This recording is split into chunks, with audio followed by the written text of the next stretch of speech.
Hello and welcome back to my channel. So today we're going to talk about the full moon in Capricorn taking place on the 10th of July. So this full moon in Capricorn is actually happening in my first house itself as a Capricorn rising. So I'm intrigued to see what's going to happen. But I'm going to talk a little bit about the full moon and then I'll explain what it means for your sun and rising and moon sign. So full moon in Capricorn is taking place 10th of July at 18 degrees of Capricorn. So this puts it in the second decan of Capricorn, which is ruled by Mars and is typically known for becoming an expert in something. So acquiring a skill that you need in order to advance to something else. But also it's really about pushing yourself to learn something new because you know it's going to make you stronger. However, the second decan of Cancer is actually more about a conclusion, like this full moon, and it's more about taking a bow, having a swan song and saying, I've reached this conclusion. I am basically able to say that I've done this, celebrate with friends and have a nice celebration. You are celebrating something, an ending of something, but it's also not the ending of something. It's more like you've closed a chapter, you've not closed the book. Interestingly, because I actually am doing a PhD and I'm pretty much probably going to submit in the next week or so.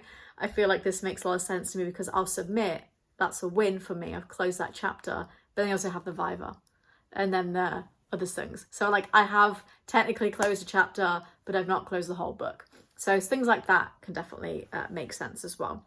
But also it's important to note that the moon in Capricorn is exiled. It's not great because the moon rules Cancer, so the opposite is not good. If you have a moon in Capricorn, it's not the worst thing in the world, but it's a lot of self-sabotage and sometimes it can be a bit difficult. And because of that, this full moon to me feels almost bittersweet. Feels a bit like I'm going to take my bow, I'm going to have my swan song, but also ultimately, does it even mean anything? Like, do I even care? It just feels a bit bittersweet, but like I don't care about this, you know. There's an energy of that. I also think it's important to note that yes, the sun is in Cancer, we know this, but also Jupiter is in Cancer as well, bringing opportunity.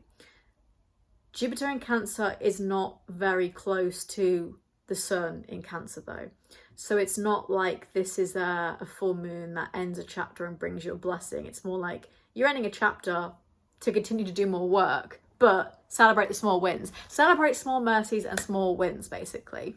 Saturn and Neptune also in Aries in the background as well, giving an energy of spirituality and maturity. Neptune also retrograding in Aries during this time as well. So you might also be contemplating and rethinking levels of your spirituality depending on the house that it's in. So this is going to be a full moon where you're like, yep, I'm letting go of something, but doesn't really feel like I've completely let go. So let me go through the signs. If you are an Aries and this is in your 10th house, so again, this is almost like you are leaving a project that you've been working on for ages, but you're not leaving your job. You're not necessarily saying, hey, I quit, I am leaving my job. It's like I'm ending a project that I've worked really hard on and I'm moving on to something else. You could also, if you're not working, for example, you're retired, you could be maybe ending a period of responsibility, but you're not abandoning that responsibility. Like if you're a parent, for example, you might be like, right, I'm not doing this for you anymore, but I'm still here in the background, that kind of thing. If you're a Taurus, then this is in the 9th house for you. So again, you could be leaving a period of study, but it's only because like you finished your second year, you still have your third year left. You could be, learning a language, but you stop learning the language because you're going on holiday, which you learned that language for, but then you're going to continue to pick up the language. Or maybe even, you've finished a period of spiritual kind of work and now you're going to move on to something else. If you are a Gemini, this is in your 8th house. So you could be paying off a debt. You could be paying off one credit card, but you've not paid off your whole debt completely. You could also be letting go of a period of intimacy with somebody where it's like, I don't want to necessarily be in a relationship with anymore, but I still like to be friends, or I still like to have in my life, or there's still things I need to work through with you. If you are a Cancer, this is in your 7th house, so committed relationships, of course. And this definitely makes me think of, I'm not necessarily breaking up with you, but I am letting go of something in the relationship that's pissing me off or that I just don't want to do anymore. Again, you could also be wrapping up a contract or a project to sign a new contract with somebody. If you are a Leo, this is in your 6th house, so you could be ending a period of physical health routine to then start a new routine, or you could also be letting go of somebody in the work environment because maybe, for example, you have a co-worker that is being promoted and so they're not leaving the office, they're just kind of moving to become your manager, something along those lines. I'm trying to make this seem like as analytical as possible, but I'm like, nah, you know. If you are a Virgo, this is in the 5th house for you. So you could, again, be leaving a period of dating. You don't want to date someone anymore, but then you actually are like, I'm only doing that because I want to give this time and space. You could also be finishing up a creative project because you're working on a much larger project. If you are a Libra, this is in your 4th house, so you could be changing the family dynamic a little bit, but again, you're not abandoning the family, you're just moving it around a little bit, your responsibility. You could also be traveling a little bit as well, so you're leaving the home, but you're not completely selling the home. If you are a Scorpio, this is in your 3rd house. I think this is quite fascinating because you definitely could be removing yourself from a relationship or a friendship or what have you with communication, but again, you're not completely abandoning it, you're just taking some time away. You could also be ending a period of productivity where you've been like working like straight ahead, like with study, for example, writing a thesis, and then you're taking a break to then kind of continue it. If you are a Sagittarius, it's in your 2nd house, so you could be, again, paying off a debt, but you still have more debts to pay. You could also be changing your diet a little bit, but you eventually know you're going to return to your normal diet. You're just maybe trying out an elimination diet, for example.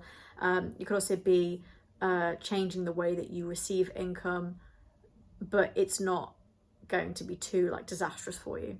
And finally, if you're a Capricorn, this is in your, I say finally, I've got 3 more to do. If you're a Capricorn, this is your 1st house of self. I'm a Capricorn rising, so again, you're ending maybe like a major goal, for example, like I use my thesis as an example, but you're not completely finished with it. You could be changing your aesthetic a little bit, changing your appearance, but you're not completely deviating from what you actually like as well. I think you could also be deciding that a goal just isn't for you anymore, especially if somebody around you is not giving you the affection or attention that you deserve.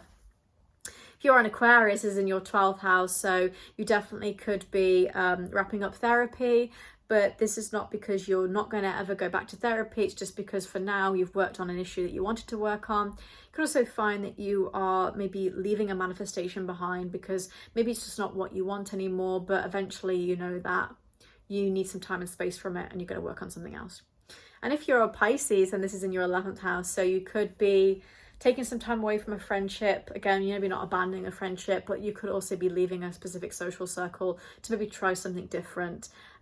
It feels again like you are walking away from something, but you will eventually come back to that situation, or you'll walk away from the situation having learned something and then something new takes its place. And it feels like I should celebrate my small win, but eventually the big win is coming, you know, the big daddy of the win is coming.